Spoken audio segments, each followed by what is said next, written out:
morning. Welcome to the early edition of the Northland Sports Page. It's Brian Prudhomme. It's Dave Cook. It is Saturday. It's early. But it is only 9 a.m. on Saturday. Absolutely. Due to Vikings kickoff today at noon and pregame at 11, we go from 9 to 11.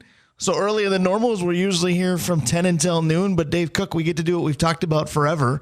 And a lot of people may have wanted to. We got to cut Dave Sinekin off. We did. Yep. And that's, it's a healthy feeling, and it's probably healthy for our listeners. Absolutely. So who doesn't get hyped up about preseason game 3? Because that's today at noon in Philly for the Vikes. Again, pregame on this station at 11. And, of course, the game always on this station.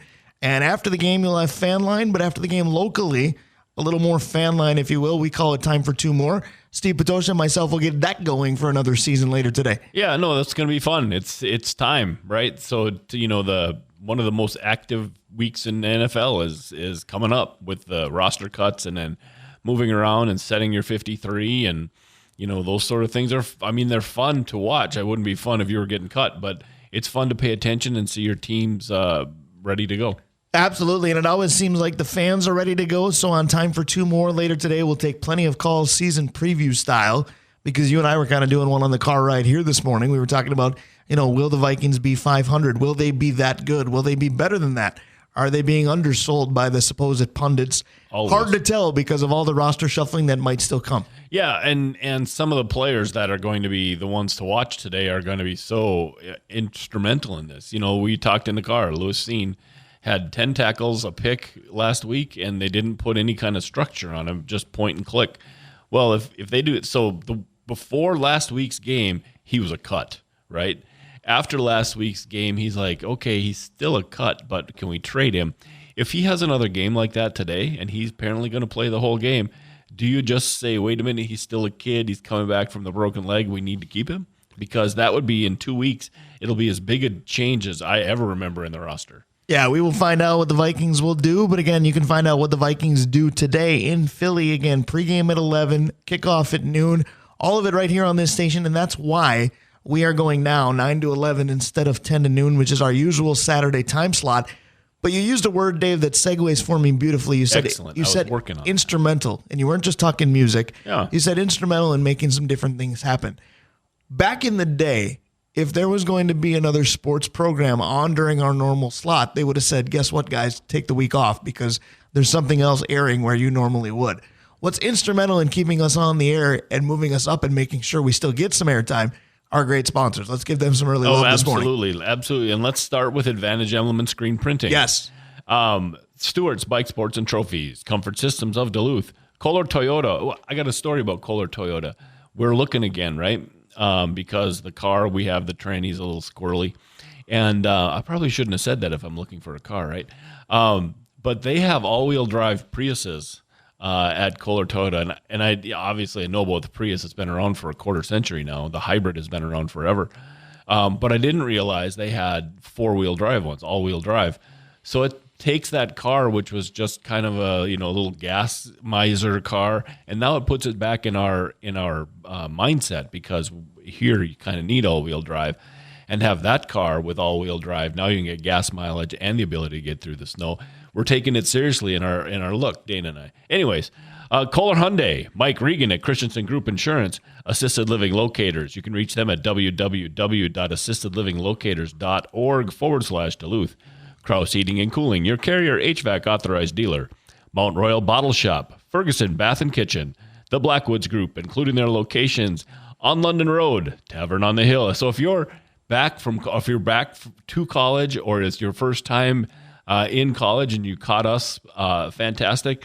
Tavern on the Hill is just down the street, and it's a great place to spend football games, dinners after studying, all those things right there, Tavern on the Hill. I was just going to say, if you're not familiar and you attend a Bulldog football game later on this fall, you can basically see it if one of the touchdowns, whoever the touchdown maker was, just kept running. You could go to Tavern. Absolutely. Because I've said I would if I was that guy. Yeah, and you should. And they have TVs with games on all the time in the bar. One of my absolute favorite places, yours too. Yeah, absolutely. Don't forget their locations also, Brian, in Two Harbors and in Proctor.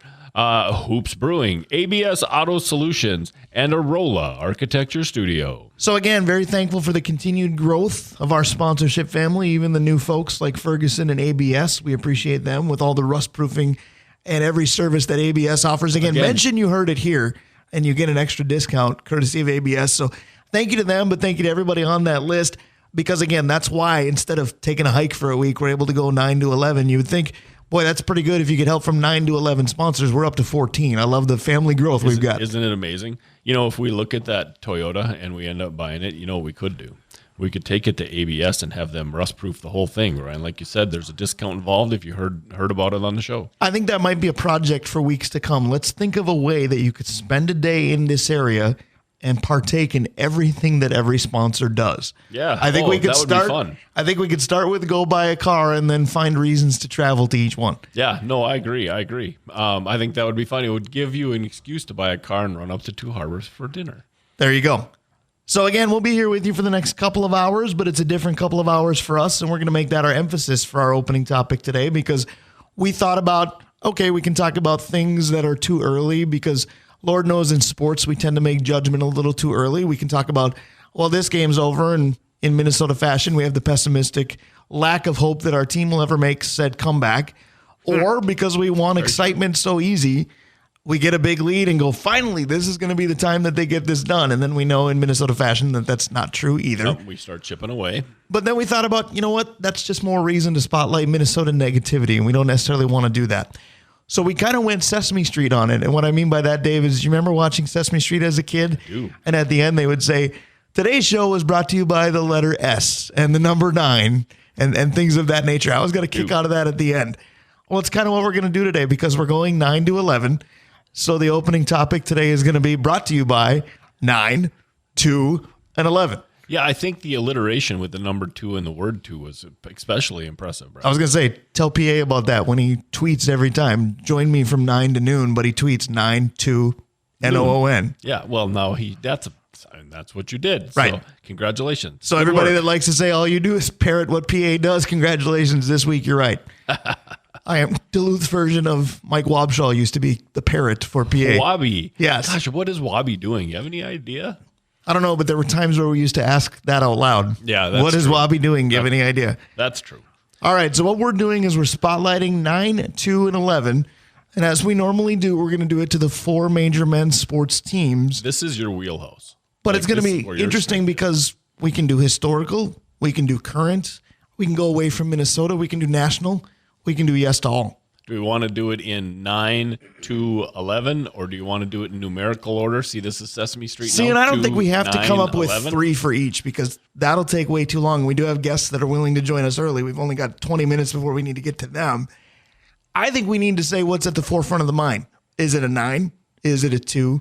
Or is it an 11? Or in some cases, it might be all 3. Well, let's just start. I mean, I think I know what you're saying. Let's start with Minnesota Vikings. Okay. So there's 9. To me, there's 3 number 9s that you think of. Tommy. One is on the shelf right now because it was a big to-do about him wearing number 9. And we just mentioned the one who wanted to talk to him. Brooks Bollinger. That would be one of them. I told you that a couple weeks ago. And then Mr. McMahon. Yes. Right? Yes. The punky QB would be the other one. That would be the number 9 for me. Yeah. I would also say this because I know we said we weren't going to do the opening topic about Minnesota negativity, but there are listeners that want us to cater to that. I would say that the number 9 is a great description of the Minnesota Vikings because I know it's a 17-game season now, but how many times when it was 16 did you go, the Vikings will go 9-7 and maybe they make the postseason, maybe they don't? Yeah, Kirk Cousins wore 8, but he was the official Vikings quarterback in 9-7. It's also maybe I thought the German word for no. Yeah. Right? And so that also would be a good Minnesota Vikings championship conversation. 9. Absolutely. Number 2, there just aren't very many at all. I can remember, I think it was the punter Bennett wore number 2. There was a kicker, don't call him Jerry. I think it was Teddy Garcia wore number 2. Don't ask me why I know that. Yeah, no, like I said, this is your wheelhouse. Well, I never asked that. And let's let that joke just kind of simmer for a little bit because that's part of how this show was born. If you don't know the history of how this show came to be, it was a trip to a Twins game that Dave and I basically had our phones with us, but you never would have known because the conversation between us never stopped. And it really hit sports nerddom at times. And there was a time where we were in a long line to get in the gate to Target Field, and we were towards the back. And the discussion became, okay, let's do as many jersey numbers as we can and which Twins wore it. We got in the door at like number 46. Yeah. Yeah. No. So I did something fun for you on this one. Uh-oh. I have Make sure it's fun for the listeners and not just me. Twins number 2. So we can do that now, or we can do that down the line because there's no Vikings. Well, we'll get there because I think we do need to acknowledge number 11s for the Minnesota Vikings. I go Wade Wilson first. Oh, it's Laquan Treadwell. Well, that would be a first-round pick that wore number 11 that made me want to vomit. No, the number 11 for the Vikings is easy. It's Dante. That's fair. And then, just Dante and Laquan. That's the best one, Wade but Wilson. R.I.P. Wade Wilson. Yeah, absolutely. No, he's important as well. And I had those are the 3 Vikings I kind of wrote down. Okay, so you seem chomping at the bit to go Twins. So let's go ahead. All right, so I did this specifically for you to see about. So the first number 2 for the Minnesota Twins, the first ever. Yeah, for the Minnesota Twins. That I'm not going to get. It's an MVP. It's an MVP. Did Zoilo win an MVP? Zoilo won an MVP. All right, I lied, so I'm going to get it. All right, so including Zoilo, I can tell you right now, I can only think of 4 more. All right, let them rip. Well, I'm going to start with friend of show. How do we not start with the most important number 2 on the Twins for us because he's made appearances on this very show, Denard Span? Yep, Denard Span is the 3rd ranked one because number 2 is Brian Dozier. What? Now you stole my thunder. You said I'm going to make this fun for you, and I said I'm going to be able to think of 4 more. Brian Dozier was going to be one of them. All right. Because he's an absolute bright spot on an otherwise bad era of Twins baseball. Brian Dozier was very good. And there's 2 more I can think of, and one I think was underrated before they shipped him off to Pittsburgh. And then the other one wore number 2 for about 5 minutes, but he happened to be part of, even though I don't think he made the postseason roster, he was part of the first World Championship team during the season. That's a gentleman named Chris Pitaro, if he's on that list. It's so is he on that list? Yes, of course he is. Okay, good. So that's one of them because that's when I was the biggest sports nerd ever. Age 7, age 8. You asked me any statistic about any Twin and I could throw it at you. And then the last one that I know I can think of because I really liked him and I said they shipped him off to Pittsburgh, Pat Mears. Yep, Pat Mears, but you remember who took Pat Mears' number right after? I don't, and I probably should. Louis Rivas. That's one I shouldn't have forgotten. And John Castino Award. That's it. Otherwise, it's just a bunch of guys. Did you know, probably the greatest third baseman in Minnesota Twins history, who ended up being the greatest Minnesota Twin and third baseman in history, is Greg Nettles. Right. And Greg Nettles wore number 2 for his cup of coffee with Minnesota. For me, he was a great third baseman just about everywhere else. Yes. Well, he was only here for like 16 minutes on his rookie contract. So how about number 9? Because I don't do as well there, but that kind of feeds the theory that number 9 is maybe underappreciated, maybe underworn. I don't know the history of it enough. But when you think of number 9, the first person you better think of, and we don't think of him enough when we talk about how wonderful this World Series was, the guy who won it was Gene Larkin, who wore number 9. I wonder if you were going to go with 100%. Larkin. Yep. The problem with number 9 for me is it's such a national number. The best players. I was going to say, when you think of number 9, you think of. Yeah, Teddy Ballgame. Absolutely. Ted Williams wore 9. We were talking about this before the show started. We said, well, do we want to go national or does that take the local fun out of it? And we said, well, if there's somebody national that you can't help but think of, we bring them up. Ted Williams better be number 1 with a bullet. Well, I was thinking, I wrote them down. It's Ted Williams, Gordie Howe, Drew Brees, Roger Maris, and Tony Romo. Well, one of these things is not like the other. We'll put Romo. But number 9 is so like the greats wore number 9. And did you mention Joe Burrow right now? That's going to climb the charts over time for sure. Did not mention Burrow. But 5 years from now, you probably will. Did Tony Parker wear 9? I think so. So, I mean, the number 9 is... Well, didn't Ricky Rubio wear 9? For us, we can bring that up later when we talk about the Wolves. I didn't mean to jump ship there. No, that's fine. I just think that number 9 is one of those hallowed numbers. Right. So for the Twins, I can only really off the top of my head think of 2 more. I believe Ryan Domit wore number 9. And talk about terrible Twins teams. People forget Ryan Domit was here. Ryan Domit's big highlight that still goes viral for the Twins is when they were playing in Texas. And there was that big lightning storm, and lightning stopped the game, and Ryan Domit looked like somebody just got shot, and he went incoming like a war veteran would. That's right. He was so petrified, and who could blame him? And then the other number 9, and this is 100% personal, has to do with growing up a Twins fan. So as a kid, when I played slow pitch softball at Portman, as a young kid, I was always a first baseman.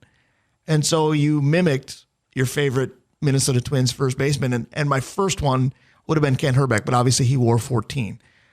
The other first baseman that I watched wear number 9, and he's not really known as a Twin because a couple years later he won it with the Dodgers, Mickey Hatcher.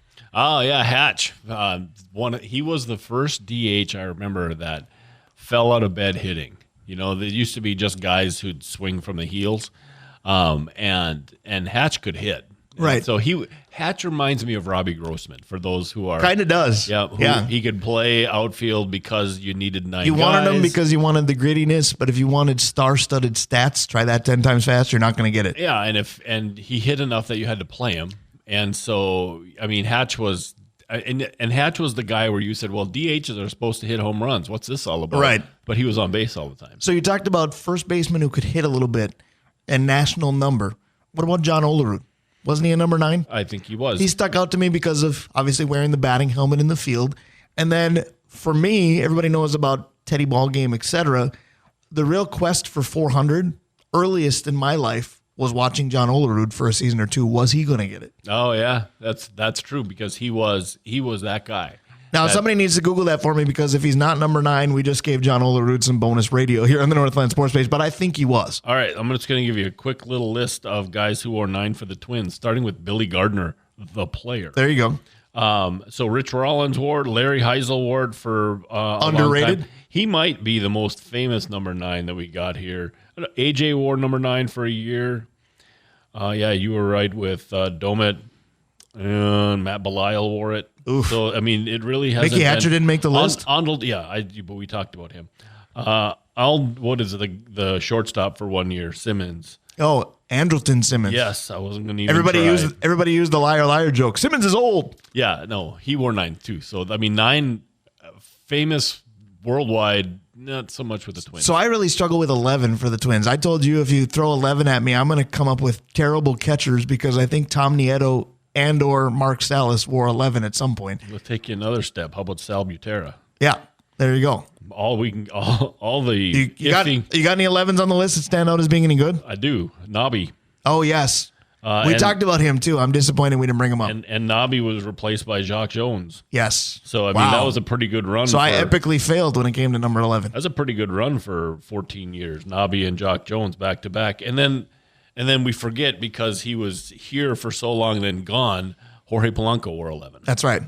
So out of sight, out of mind. Sorry, Jorge. Yeah, that's 100%. And you and I have the polo shirt, too. We shouldn't have forgotten. We went to that giveaway last year. We did, and it's big on our back. All right, so we've crossed the Twins out and the Vikings out. We got 2 to go. We get to Dave Hoops at 9:30. I had to remind him the show's an hour early today. Number 9 for the Minnesota Wild. Oh, it's pretty easy. Koivu. Yeah, it's Mikko Koivu. Isn't his number retired now? I believe so. And so it's in the rafters anyway. Didn't the older Parisi wear 9? Madonna wore it. Mike Madonna would be the best number 9 in Minnesota pro hockey without a doubt. Yep, absolutely. And we talked about Parisi. There's your 11.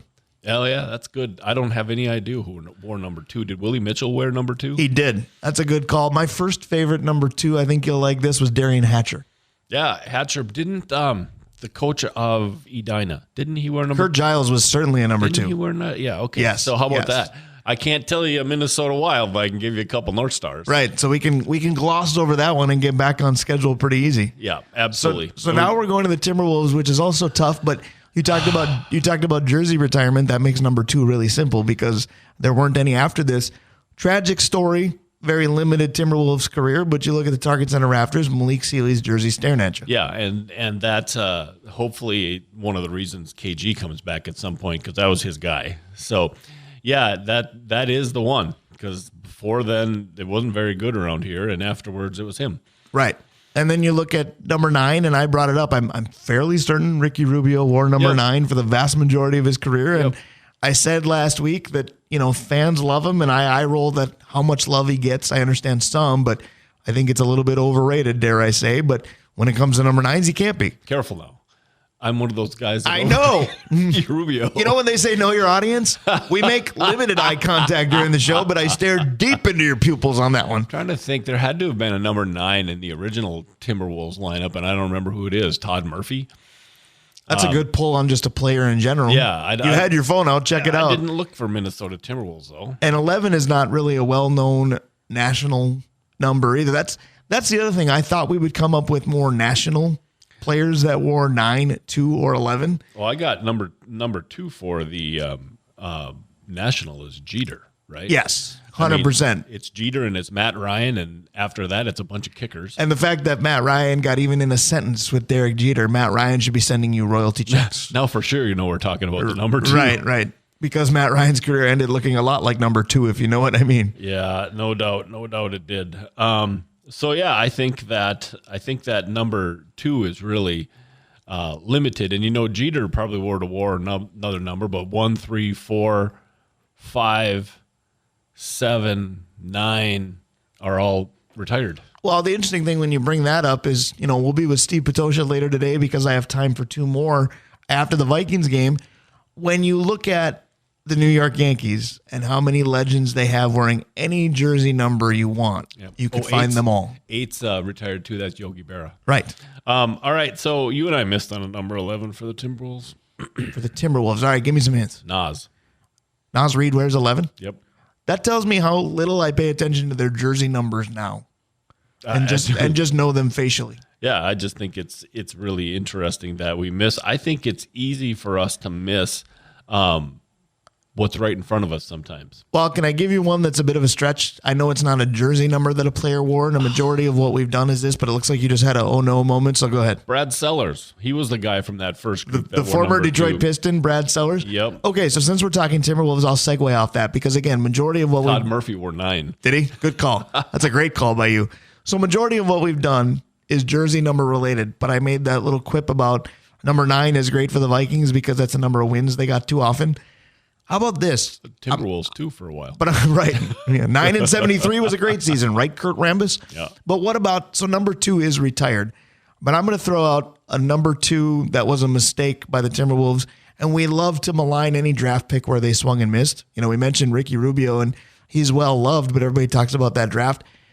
What about who I think is one of the worst draft choices in Minnesota Timberwolves history, and he was taken number 2 overall? Do you remember Mr. Williams? Oh, yeah. Who was all that in college. Yep. And absolutely nothing, Derek Williams, in the NBA. That was a good catch because I forgot his first name too. So number 9 currently, I'm sorry, I got. It's amazing when you Google everything. Off the cuff, this isn't easy, but go ahead. This one I had to. Number 9 plays for us currently too, and that's Alexander Walker. Yeah. But the number 9, you're right about Rubio. Kendall Gill wore number 9. Sam Jacobson wore number 9, and Luol Deng wore number 9 for the couple minutes he was here. Luol Deng? I didn't even realize he played for us. I forgot about that. I was did you just confuse Gorgie Jang and Luol Deng? But I think you're right. He did for just a minute. Stoikov Vrankovic wore number 11. Yeah. What a stud he was, right? Number 11 nationally, do you know who I think of? And I think most people won't. I think of Detlef Schrempf every time I think of number 11 nationally. You're right about the whole nobody else would think about that. Jamal Crawford wore number 11 too for the Wolves. At the end of his career, he should have just worn 6. Because when you think of Jamal Crawford, what do you think of? The best 6 man maybe ever for a decade. Scorer. He was the microwave guy, except after Vinnie Johnson, it was him. Well, and you bring up Vinnie, that's a perfect segue too. Nationally, come on, number 11 in the NBA. Who do you think of before Isaiah Thomas? I know there's a lot of drama because he wasn't on the Dream Team, but when you think of Pistons lore, Isaiah Thomas is the ringleader. The numbers back in those days were giant. You can't think of the number 11 in the NBA and not have Isaiah Thomas at least be on the radar. Right, but let me throw you a couple national guys with 11. Larry Fitzgerald. Yep. Also pretty good. Mark Messier. That's also pretty good. Pretty good. Phil Simms might not be as well known, but he's got some Super Bowls. He's got a ring. Been on TV. He's got a ring, yeah. So, those are some number 11s as well. You get to the 11, the top guys are pretty good, but then it's just a whole bunch of 11s, right? Number 9's different because 9, if you go and look for a while, everybody who's who wore 9 at one point. Well, and again, that's the thing. Depending upon the teams and their notoriety throughout, the franchise tenure, if you will, we could have catered to my mom and Steve Potosha and turned this into New York Yankees radio because I've seen in a movie that there's somebody who says I can name, a Yankee Hall of Famer for every jersey number there is, and we're getting close. Under 10, I think that's true. Well, because, come on, the New York Yankees, I brought it up twice for a reason, hoping the light bulb would go off. The chase for 61. Roger Maris was number 9. No, Roger Maris was number 9. And I know Aaron Judge may well break his own record this season. He's on another planet, stratosphere, insert word here.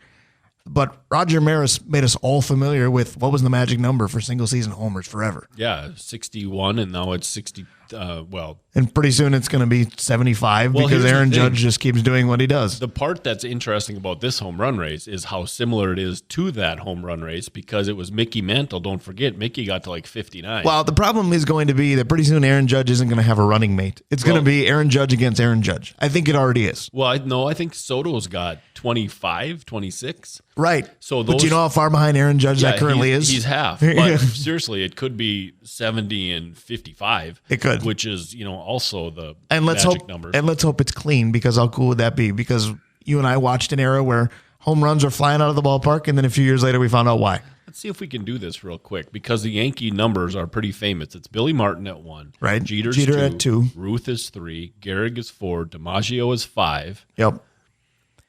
I think 6 is still available. Only because they didn't retire Rick Cerrone when they could have. 7 is Mantle. Yep. 8's Berra. Where's Phil Rizzuto in this mix? He's not. Okay. 9 is Roger Maris. 10 is I don't remember. So let's just say I'm glad because I can't believe we're doing this because Dave Hoops would be quick in about 4 minutes to go, guys, who cares about the Yankees? They're the reasons that the reason that these guys are all wearing number 51 and 55 for the Yankees is because you can't wear 1 through 10 because they're all gone. The reason that Aaron Judge is wearing 99 because he's like, fine, nobody can touch me. Right, but it's also the reason, I really dislike the fact the Vikings haven't retired some numbers. But if you look at superstars for the Vikings, and what would you have? And you said 6 is still available? No, it isn't. Who is the head man of the Yankee dynasty? Torre. It's Joe Torre. Huh? Yeah, so the whole 1 through 10 or 1 through 9 is gone. Again, 10 stumped me. Well, the Yankees have gotten to the point where and I can't believe I'm saying this over my all-time favorite non-Minnesota baseball player, but the Yankees are getting to the point where they're retiring very, very above average players too. Paul O'Neill's number is up there now. Yeah, I love that, but I'm probably the only one not related to him that loves that. We of course love the Vikings probably more than any sport in Minnesota, right? So if you were going to retire numbers here, you'd also have a number crunch. You wouldn't have an 80 left, right? You'd have 80, 81, 84 if you liked Moss. If 84 should be where this thing starts. 93, who do you give it to? John Randall or Kevin Williams? Both are deserving. 99, because Daniil's going to be retired at some point. 69's gone, right? Because Jared Allen. 56 would go to Dolman. Yeah, absolutely. And so 10 would obviously be gone. 10, 11, Dantes would be gone. Imagine if we would have started at our normal time slot going 10 to noon. We could have gone, okay, Fran Tarkenton and Tom Kelly, now you can proceed. Yeah, exactly. I just think it's interesting when we talk about, numbers being retired, like the Wild, feel free to retire somebody else. Right. But that's a good question, though. Who would you? That's a good question. Because when you think about the Wild haven't had any absolute stars. Marian Gaborik for a blink. Zach Parisi's best years were not here. They were good here, but they were not here. Nick Schultz is Mr. Longevity. I could see this fan base going, we're going to retire Flowers' number because remember that 5 minutes? Oh, right? I could see it being done. No. But you could retire the goalie after the not Rolly the goalie. You're talking about Dubnyk? No. What is it, Backstrom? Yeah, right? You could. Because he's kind of your goalie, right? You're hoping that Wallstead gets retired at some point, hopefully. Well, I was going to say, we could make a hope list and just put Brock Faber up there now. Yeah, correct. Absolutely. So let me pose with a question for a different team in the final 2 minutes of this 9 to 11 makeshift opening topic because we shifted to 9 to 11 for the day. I think we hit on one. Again, Vikings pregame at 11, kickoff at noon in Philly, and preseason game 3 is, all that and no chips. But let's go with the 9 to 11 theme with the Vikings because it seemed to be, although not as extreme, kind of the conversation we were having on the way here. Yep. When it comes to the Vikings and a 17-game season this year, I'll give you 3 options for number of wins. What are they going to be closest to? 9, 2, or 11? 9. You think so? I believe that. And I told you in the car, I firmly believe that this defense is going to be good enough to win you games. If the quarterback comes to play at all, 9 should be a good number. If the quarterback turns into the Sam Darnold from the Jets, okay, so 2 is in play. So I'm going to agree with you, and I'm going to say they're going to be closest to 9 as well. But my reason is going to be this. I'm assuming that we're not going to use Price is Right rules, so you can go ahead and go over. Because I got a strange feeling that they're going to be around the number 6. Is it? And technically 9 is closer to 6 than 2 is, but only if you're allowed, certain rules. Short of an injury to Love, is there any chance the Vikings get to 11? An injury, meaning like Jordan Love got hurt, so they got 2 wins against the Packers? There. Yeah, because that's the rest of that Packer team is at best. I'll tell you what would get them to 11. So it would have to be Sam Darnold becomes like a Case Keenum. I know people are saying he needs to be like Baker Mayfield because of what happened last year. Well, let's just keep it in Vikings lore. Either he comes here and he's like Case Keenum, or better yet, Sam Bradford, because that team jumped off the map and then faded. And then the defense would have to be Zimmer era-like, and they could find their way to 11 wins. But I think we're talking fantasy land right now as well. I agree. Like I said, is there any chance? I think you have more of a fan base out there listening right now that could find a way that could get them to 2. Yeah. Sad but true. Especially. Sad but 2? Is that what you just said? I may have, just to have fun with it. But I think what's going to scare me the most is it's going to be a little bit like last year. Speaking of Baker Mayfield, they opened with Tampa at home, and we all said, well, they got to get that one, then let's see where it goes. They didn't, and we know where it went. When you look at this year's schedule, isn't it kind of the same value put on going to the Giants? I know it's a road game, but 100%. You look at that gauntlet, you're like, well, you better beat the Giants and see what you can get. Yeah, start out with 1. So, yeah. No, I agree. All right, so we're going to start out with guest number 1, but we barely call him a guest anymore. He's one of our best sponsors, Dave Hoops of Hoops Brewing. He comes your way in just a minute. We're going early today, 9 to 11. Northland Sports Page. Brian Prudhomme, Dave Cook. We'll be right back. It is a beautiful morning to be back on your radio, even if it's a little earlier than we're used to, as it's the Northland Sports Page going 9 to 11 today, because again, on these airwaves, plenty of Vikings coverage. Viking pregame will start at 11, kickoff of preseason week number 3. Vikings at the Eagles at 12 noon. Then Fan Line, of course, and after Fan Line, we go local with it. Steve Patosha and myself with time for 2 more. Our next guest, who again, I stretch when I call him that, because he's basically the best sponsor we've got, because I was going to say he not only sponsors this show, he sponsors Time for 2 More as well. But speaking of sponsors of this show, there are several to give a lot of love to today. Oh, there really are, Brian. We'll start with ABS Auto Solutions, Stewart's Bike Sports and Trophies, Comfort Systems of Duluth, Kohler Toyota and Kohler Hyundai, Mike Regan at Christensen Group Insurance, Assisted Living Locators, that's www.assistedlivinglocators.org/Duluth, Kraus Heating and Cooling, your carrier HVAC authorized dealer, Mount Royal Bottle Shop, Ferguson Bath and Kitchen, the Blackwoods Group, including their locations in Proctor and Into Harbors, Tavern on the Hill up by the schools, and London Road location, Arola Architecture Studio, and Hoops Brewing. Hoops Brewing, the proprietor of Hoops Brewing is Mr. Dave Hoops. We're going to talk to him in just a moment. One quick note on the sponsors. When it comes to ABS, with all the rust proofing and great things for your automobiles that they do, mention that you heard the ad on this show and you're going to get an extra discount as well. So we've always wanted to do that, Dave. Tell them Brian and Dave sent you and it'll help. Absolutely. But you know what I saw today, speaking of ABS? I saw a maple leaf that was turning yellow. And so it's coming to that point, like it or not, where rust proofing is almost necessary. Because, hey, it's winter in Duluth, and we use a little bit of salt. We use a lot of fluid, but a little bit of salt. And salt does what to metal? Eats it alive. So I'm glad you clarified all of that, because as a sports guy, when you said I saw a maple leaf turning yellow, I thought, oh, no, Toronto's embarrassed already. It's playoffs. It must be the postseason. Playoffs. How did I miss the NHL season? I'll tell you one place you can't miss the NHL season or any season. Just watch the TVs at Hoops Brewing. But I'll tell you what, Dave Hoops, especially this weekend, is going to do you one better, because he's not going to settle for watching much on TV. He just told us during the commercial break, he's headed to the Twins game tonight.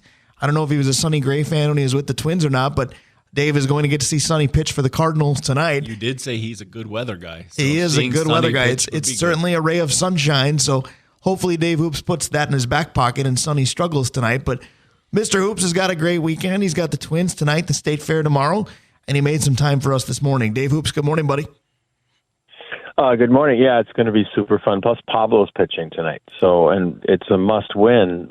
I'm going to say it. I mean, since Casey just jumped over us, so go Twins. It's going to be great. And then, yes, State Fair. Of course, you got to do it. Whole family's going. It's going to be wonderful. Well, let's elaborate on that, because I feel like with the State Fair, I don't think we can call it polarizing, but at the same time, you can to a smaller degree, because I personally don't know very many people that fall in the middle. I know a lot of people that go, oh, State Fair, I'm going to get there as much as I can. I love it. This is the farewell to the summer. This is the event. And then I know people that, like myself, call it the Great Minnesota Sweat together, and I'm going to stay as far away from that as I can. So nobody seems to fall in the middle. Obviously, you're very pro State Fair. Dave Cook, just to be contrarian, raised his hand that he's more in the middle. But Dave Hoops, tell us more about your passion for the State Fair. What are you looking forward to tomorrow? Well, the first thing I always do is go see the biggest pig. And then of course I use that sometimes in my fantasy football names. But and then for years I went and worked it with the Minnesota Brewers Guild booth, and I would do presentations, exhibits, stuff like that. When I was young, I showed a sheep there, and I got to stay in the barns like all the other young kids did and play cards and drink soda. It's just a long running, I think I saw Loverboy there when I was like 16. It's just been around for me my whole life. That's excellent. So let me ask you this, because a lot of people that love the State Fair, they do it because they have an opportunity to be a foodie. Now, I know Dave Cook won't raise his hand for that part, but what about you? Are you trying anything on a stick you can get your hands on tomorrow? Nah, I'm not that concerned. I get a Pronto Pup every year, and I'll get one tomorrow, and then kind of see what else is going on. Like I mentioned, Daisy and Finn are both here, and we're all going, so I'll follow them around on the food train, whatever they want. You know, it's funny, Brian. I can tell you that Dave Hoops and I are a similar age, because the first concert I saw there was Night Ranger, and they let it off. So Little Sister Christian for you? Yep, Still Rockin' America, when they dropped the U.S. flag behind it, was pretty good, but that's a while ago. Holy cow. Yeah, Dave, I'm in the middle because I like going to the fair, but I can't eat a thing. And so, I can have roasted corn, but that gets old after the first bite. And so the fair doesn't hold quite as much for me as it used to. Yeah, well, go see the animals. That's fun. I loved the Ferris wheel, and they moved it, and I don't love it as much. It's not as great, so that's a bummer. But there's a lot of good live music. There's great beer, obviously, from many vendors. I used to be down there as well at the Ballpark Cafe, and then it just got really difficult. But that's worth doing, and then just walking around and then leaving, which is always a relief because it is crowded.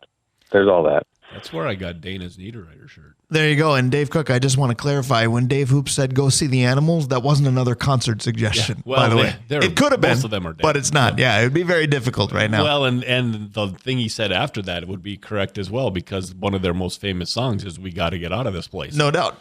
No doubt. So, Dave Hoops, I've got a couple of questions that have been posed to me throughout the week, and then we'll get to Dave Cook's phenomenal questions anyway. So, number one, I've been asked by at least a dozen people in the past week, because they heard you bring it up on previous shows, how close are we to the blueberry beer being out and available at Hoops? Oh, thank you for asking. So it's aging right now. The people over at the Lift want us to release it on September 6th, and there's going to be an open house and stuff like that. They're going to be promoting it a bit, but so it's a couple weeks, and it's going to be really, really good. I've already kind of pre-tasted a little bit. And like I said, the viewers pick the flavors. So 2 weeks, September 6th, and then it'll be on tap for maybe 5 weeks and available to go, of course, in crawlers and at your local liquor stores like Mount Royal. Excellent. Looking forward to that, certainly. And then you mentioned using certain things in your fantasy football leagues. We've been kicking around for the station league some rule changes.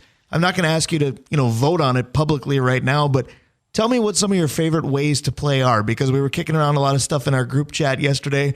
One member of our group said, I have no idea what this means. And we said, perfect, so you're on board. But what are your favorite ways to play fantasy football? Well, and whatever, like I said yesterday, whatever the rules are good for everybody. Now, not everybody looks at the rules, which I'm not even going to get into that. The favorite way to play fantasy football is to pay attention, right? Yeah, but my most favorite, this is year 25 of what we call a Brewers League. It's a nationwide league, and it's a dynasty keeper auction draft, which are a lot of words that fantasy football players, new ones, don't get exactly. But that's really fun, and that's a bunch of serious guys who've been doing it forever. But I really like our league, and our league is unique because we don't get points for catches. And I think that's about to change. I love the idea. Well, I'm not trying to rock the boat, but I love playing in general, and I have like the same leagues every year. And the one that we're in, we've got Olympians on it. We got you guys. We've got, the best hockey coach in Duluth. You name it, we've got it. So it's kind of fun. Next weekend, Sunday, right? It's going to be great. Yes, we'll be drafting a Cricket Pint. If anybody wants to come down and point and laugh at us as we make pick by pick, we'll be at Cricket Pint next Sunday evening. You know who laughs at me, Brian? Me. Yahoo. I keep getting notes like you could still trade for such and such and so, and I'm like, you really don't like me, do you? That is funny though, because Yahoo and a lot of apps have their own rankings, and a lot of us go rogue and say, you know what, I think this guy's going to have a good year, and based on who I'm drafting against, I don't think I can wait to get him. So you pick a guy, and then they tell you that you picked a guy 60 some slots ahead of where he's projected, and you get a D plus or an F on your draft grade, and let's talk again at the end of the season kind of thing. So it'll be interesting. But yeah, I'm with you, Dave Hoops. I absolutely love playing fantasy football. There's no question about that. But well, I have no question, Dave Cook, you've always got a lot of good ones. Go ahead for today. Pro football, college football, or non-sports? All selections go to Dave Hoops, sir. College football, please, Dave. All right, guys, I'm going to give you 5 rivalry games. Sorry, Okay. rivalry games. You tell me in order which one do you think are best. Michigan. So in order, we got to rank them all. I think you should. All right, I better write down what you're saying. Michigan, Ohio State, Okay. Auburn, Alabama, Oklahoma, Texas, Notre Dame and USC, or Army, Navy. Oh, that's hard because I feel like that's the point. I feel like as an American citizen, you have to go Army, Navy, number one. But speaking of number one, Dave Hoops, you always get to go first. Okay, so the number one is Oregon versus Oregon State. I know you just forgot to mention that, but so I'll just throw that in there. But then from there, sorry, just kidding. For me, it's going to be Oklahoma, Texas, Michigan, Ohio State, Auburn, Alabama, Army, Navy, and at the bottom, the much unloved Notre Dame against USC. I agree with That's portions. Those are good picks. I agree with portions of that. Again, I'm going to preface this by saying, as an American who loves his country, I feel like Army, Navy has to go number one.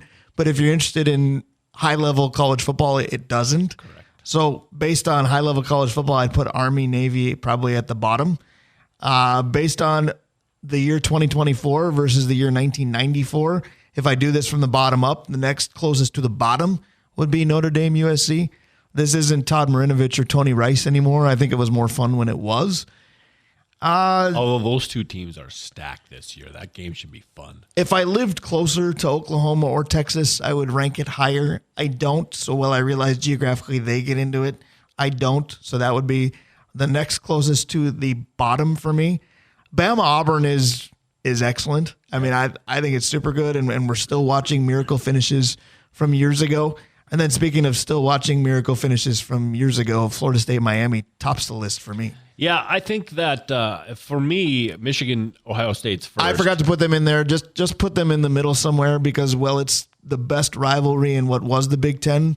Like Dave said with Oregon, we'll see what happens now that it's the Big 20. Yeah, Oklahoma, Texas is number 2 for me. I do think that Notre Dame, USC is a fantastic game. Alabama, Auburn, and then I'm with you on Army, Navy. It's like, yep, that's great in theory. The game is never good. But I want to say that with as much respect to anybody who served in either one. And if they, model that Saturday after what happens in that game, I get it. But as an outsider, so to speak, just watching it for football, I would love for the day to come where Army, Navy climbs a list in elite football. Yeah, I mean, there are people that are in Carolina or Tampa Bay that think Carolina-Tampa Bay is the game of the year because it's important to them. And that's cool. Army, Navy's Are there like 4 of those people, though? That's crazy. Oh, no, it's nuts. They're just loaded up. Carolina-Tampa Bay, for me, Dave Hoops, is a good hockey game. All right, so are we doing pro sports or are we doing off the grid? Let's finish with pro sports. Off the grid, please. All right. Guys, I know that you know a little bit. I'm gonna ask you a question that I don't know how well you're gonna do. I would like to know, gentlemen, who's your favorite Muppet? Oh, I can do great with this. This is a kid who, I can tell you this quick story, and I'll let Dave Hoops still go first. This is a kid who, and this is back in the day for listeners that don't understand that you had to do this. When you had to look in the newspaper to see what was on TV at what time, and you would see the great big ad that, the Muppet movie is on tonight at 7 on CBS. I'm the little kid that would be camped in front of the TV at 6:52, and those 8 minutes felt like an eternity. And then at 7 o'clock, when there was a programming note and something changed, I'd sit in the living room in tears. So I had a Muppet obsession. I'll do just fine. Go ahead, Dave Hoops. Well, this goes back a little bit. It's hard to just jump in there, but my first thought, I like Miss Peggy. And I like Miss Piggy because there's kind of there's a female perspective that we don't get for a lot of the Muppets. And I'm not going to say Kermit. I like how she gets on Kermit and she yaps all the time. I'm probably the only one that's going to pick her, I'm guessing. Well, guess what? You're not. Because if I divide my life from childhood to adulthood, my childhood pick would 100% be Miss Piggy. And if anybody in my household as a kid is listening, they're going, if you don't say Miss Piggy, you're lying. Because I had Muppet action figures. I had every Muppet thing you could think of. I had a Muppet lunchbox. And you could bet, judge me accordingly, that Miss Piggy was pretty well showcased in any and all of that. So as a child, she's number one with a bullet. As an adult, I've shifted. Now my favorite is Gonzo. Because when I think of a funny-looking dude with a big nose who thinks he's pretty funny, Brian Prudhomme and Gonzo are very well related. Go ahead. Well, I think there's, like you said, there's past and there's more present. So the past is Statler and Waldorf. No, that's present because that's what you and I think of when we think of us on this show, Statler and Waldorf. The voices are different now. Yeah, right. Yeah. But the new one is Pierre the Prawn, the little shrimp-looking guy. He's funny as all get up. He is, and I got to give an honorable mention to the Swedish Chef. Yeah, that's because right. That's funny as all get up still too. Or Beaker and Bunsen. And Animal still makes me laugh. We could go on for days. I think Animal is the answer worldwide. Like I would think he's the favorite Muppet everywhere. I think of the younger variety probably because if you think of the more recent Muppet movies that have come out, Animal's more showcased and hilarious. Yeah, nope, I agree. All right, so we're going to finish with pro sports. This is also Jersey related. Okay. All right, so the NFC North. Favorite throwback uniforms. Here's your choices. The Packer Docker uniform. No. The Vikes 1970 uniform. The Lions with nothing on it but a silver helmet and Honolulu blue shirt. And then the Bears with the bear stripes. None of them are good. I'm going to make this quick, Dave Hoops. I know I let you go first, but I'm going to go first here because I'm going to take a second. I didn't say Central on purpose, Dave, because the creamsicles would have won. Right. So all right. That Tampa's not in it. I'm only interested in the Vikes uniforms among those. The rest kind of make me vomit. Go ahead. Me? Oh, okay. Well, then I'm going to go with that the Bears choice that you gave me. I can't remember what year it was. The striped Bears from a couple of years ago. I will tell you this though, I got to give the Packers some love here because they've got the most versatility because you can wear that uniform to play football or you can wear it out to a nice dinner later because it looks like you're already wearing Dockers. See, here's my thing about the Green Bay uniform that I like. I like the big blue dot in the middle of their chest with the numbers on it. That's just different from anybody else. But yes, I go. I actually like the Lions first, then the Vikings, then the Bears in their striped stripe uniforms, and then of course the Docker uniforms are just brutal. That was awesome. Those were great questions. 3 categories. It was easy to pick from. Easy as ABC, you might say. Give us reason A, B, and C, Dave Hoops, to come down to the brewery this weekend. I know you're busy and have a blast in all your great travels, but give us some great reasons to check out the brewery here this weekend.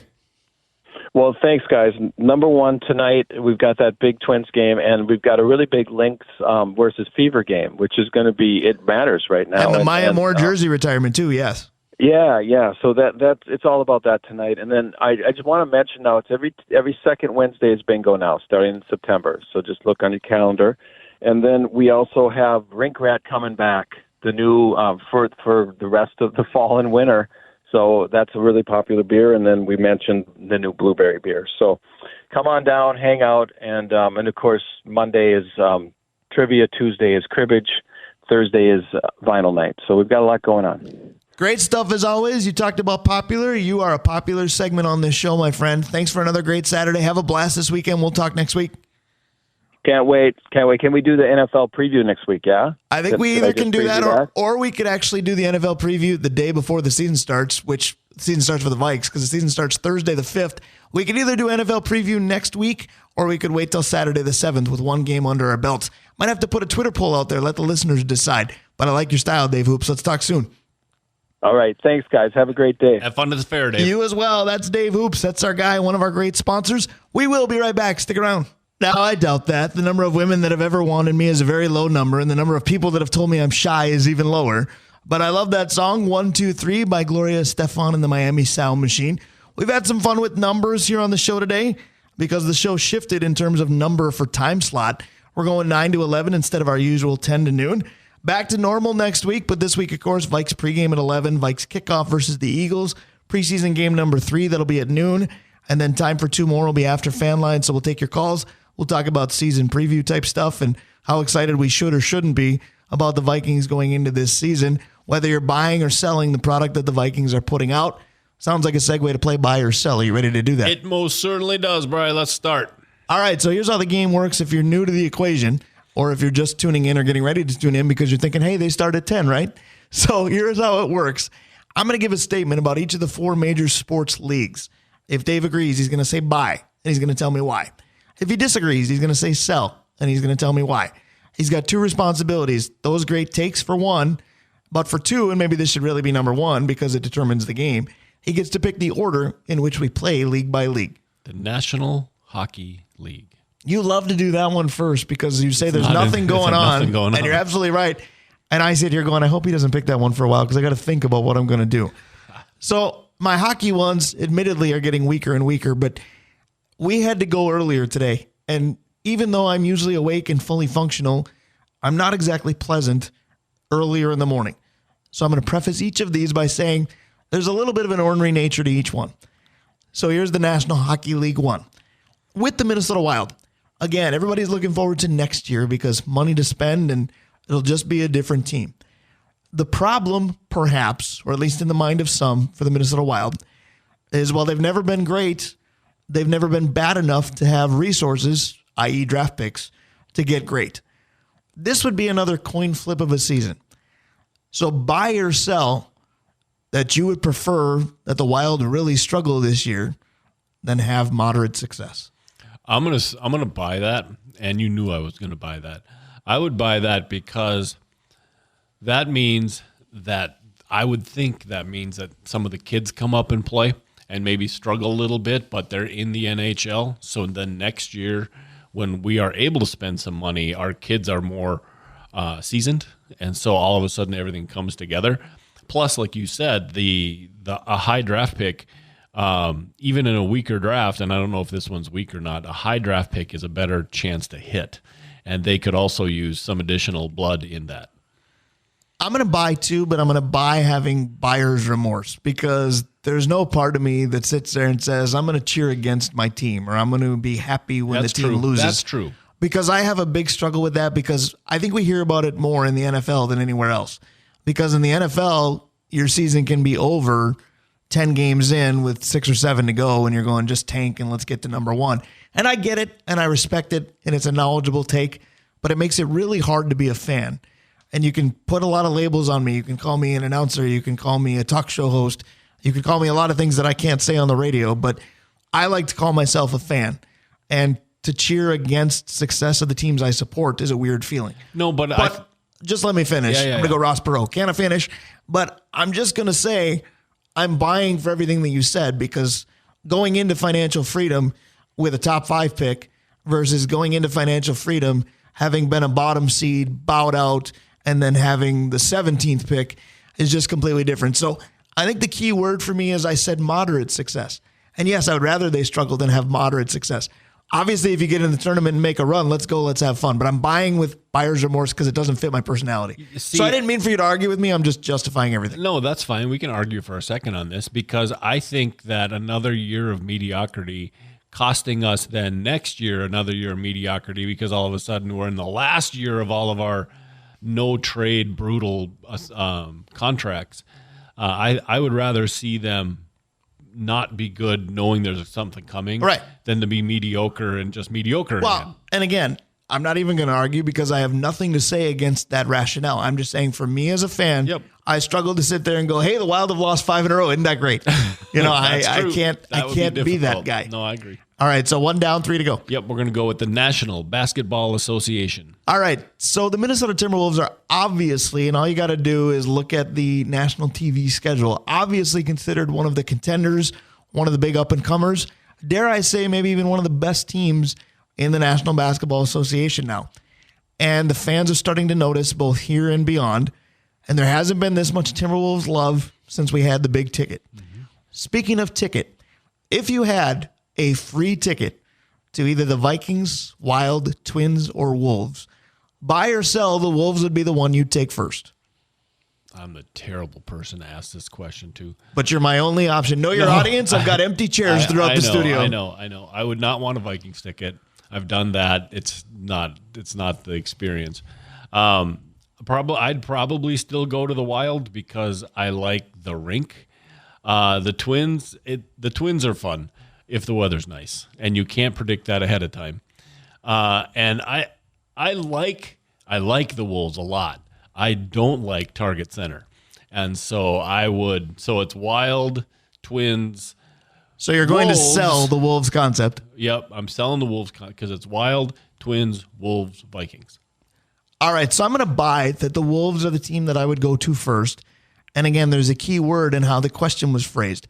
Just as in the Wild question, the key word was moderate. In this one, the key word was free. Because I have said on repeat on almost 7 years of this show, as I'm putting Dave Cook to sleep, I didn't sleep again. NBA tickets are the same cost as a vital medical procedure, in my opinion. True. So to get a free ticket to take an NBA basketball, I'm going. And this is a team I do like a lot and that I get to see in person the least. Now, as I say all of this, I understand that I have an unconditional love for baseball, the Twins, and Target Field. So I'm going to that, but I'm paying to go to that, and I'm fine with it. And then with the Wild, you're right. I love the rink, but I'm going to get there thanks to some high school team at some point this year. So I'm good with that as well. And then with the Vikes, I've kind of just resigned to, I've got a post-game show on these airwaves. I can't go anymore. So the question would be different if it was front row center. Or with the That's Twins. true. I did say free, but I didn't say seat location. Are you up in the rafters? Basketball is the worst to watch from a long way away. Front row, it probably is the Wolves because the action is right there. So I should have said free ticket, location of your choice. Yeah, on the glass is okay, but you don't have any view to the left or to the right. The 50-yard line of the NFL is pretty good. I've done on the glass at the X, and it was awesome because we were next to the penalty box, so we talked to those guys. But in terms of watching the game, it wasn't wonderful. No, our spot when we're announcing is the best spot in the arena. Yes, but if you like the airliner view. But the Twins behind the dugout, I think, would be the equivalent because you can see a lot. That's a pretty good seat. Like behind the dugout's a pretty good seat. So maybe I'd change it if it was best seat of the house. All right, so 2 down, 2 to go, and then we move on to hour number 2. Yes, Minnesota Twins. All right, Major League Baseball. Oh, God, I've been so good at this lately. All right, so in the American League Central, and Dave Hoops touched on it, you now have 3 teams separated by less than 3 games, 2 games. Twins are 2 out in 3rd place. Kansas City is 1 out in 2nd place. Cleveland has led this division pretty much from start to finish this season. I'm not going to ask you to predict the division winner. If the conversation takes you there, so be it. But buy or sell that the American League Central champion will be the team from Cleveland. I'm going to sell that. I just think that they're the team with the most weaknesses. I think Kansas City has weaknesses, but they're young and talented, and sometimes those teams just don't know they shouldn't be there, right? And Witt, if it wasn't for what's his name in the Yankees having this kind of year, Witt would be in the lead for MVP. So right. Kansas City has the best player. If the Twins get their guys back, well, they're the best team. But we'd say that all year long. We've said that for the last decade. If they're healthy, blah, blah, blah. Well, Buxton's got to play. Correa's got to play. We need Lee back. And now we're the best team. So I don't think, for those reasons, I do not think Cleveland's going to win it. All right, I'm going to buy that they do, and it hurts me because you won't find a bigger Twins fan than me, but we were talking about this on the way here, too. I think Cleveland's a better hitting team than they have been previously. They used to be a very good slap hitting team. They still have some of that. They play the game a very almost annoying way if you're playing against them, but they do have the ability to hit the ball out of the ballpark a little bit more. And they're getting clutch performances from guys where you're going, who? Yeah. I mean, this is the Minnesota Twins get to know them or Piranhas type stuff. And then you do have Naylor, Kwan, and Ramirez who are very, very good. I don't think Cleveland's pitching from a starting rotation standpoint is very good. I think they can do, we talked about Kansas City, what the Royals did years ago. Shorten the game. Cleveland's bullpen is ridiculous. And you're done if you're behind after 7 or 6. Kansas City's very good. And if the Twins falter, I'll be rooting for Kansas City to bypass Cleveland. You already hit on what the Twins need. They need to get healthy. You need Buxton, Correa, and Lewis. I'm not sold on Lee being a must to get back, but you need those three in the lineup together for more than a week. And if they do, you're right, they are the best team, I think. But I think you're seeing the cracks in the starting rotation without Joe Ryan especially. Because David Festa, as the kids would say, ain't it. Zebby, we don't know if he's it or not. And SWRs continue to be good. But other than that, you're really leaning on Pablo and an excellent, excellent Bailey Ober. Yeah. So I hope it's the Twins, but I doubt it. I'll take Cleveland. Very good. The last one is the league that's just about to flourish, and that is the National Football League. All right, so the NFL preseason week 3 used to be where it's at if you like preseason football, because this is back when they had 4 games, and the players that you thought dress rehearsal. Right, the players that you thought you'd see regularly on Sundays would play in game 3. Times they are a-changing because there's only 3 games. And truthfully, the number ones hardly play at all anymore. So today especially, you're not going to see anybody that you think truly matters. Yep.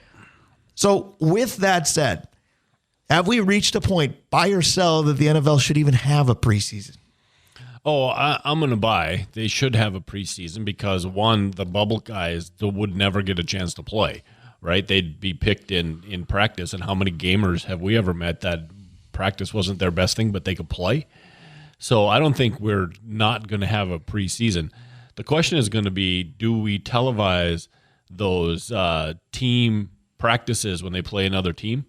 And I think that's coming. So like when the Vikings and the Browns had a week, I think that those scrimmages at some point are going to be televised as well because it's a moneymaker.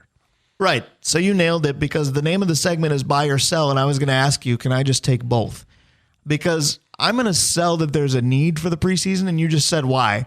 Because every football pundit will tell you, well, you learn a lot more about any team from those joint practices than you do from anything else. So let's just make that more accessible to fans, make the prices reasonable, what have you, and then you still get an opportunity to yay or nay on your bubble guys. But I'll buy that you need a preseason if you truly think it's the best way to determine your bubble guys. But then I'm going to get on my soapbox again as a former season ticket holder and say, preseason football is different. The prices for preseason football need to be different. I agree. Because they weren't, and I haven't had season tickets for a good 10, 15 years now, but they weren't when I had season tickets. And it's insane to think you're going to pay week 1 prices on preseason week 2 or 3 to see a shell of your favorite team. So if it's a moneymaker and it's a way to keep fans invested, do it right. Yeah, now here's the thing, though. They can charge whatever they want because the arena's full. Like I was going to say, they can charge NFL. whatever they want because they are the NFL. Yep, that's right. All right, there we go. All right, so that is the end of hour 1. Welcome to a lot of people that probably just tuned in. We've been working it since 9, but a lot of people are used to us 10 to noon. It's just after 10. I've already gotten a text from at least one listener that said I blew the time change. So hour number 2 is next, but for a lot of you, it might be the very beginning of the show. It's far from the beginning of the Twins season. It's time for us to give out another quarterly version of our Twins Awards because really there's only one quarter of the season left. 1 hour of this show left. Stick around. We'll be right back.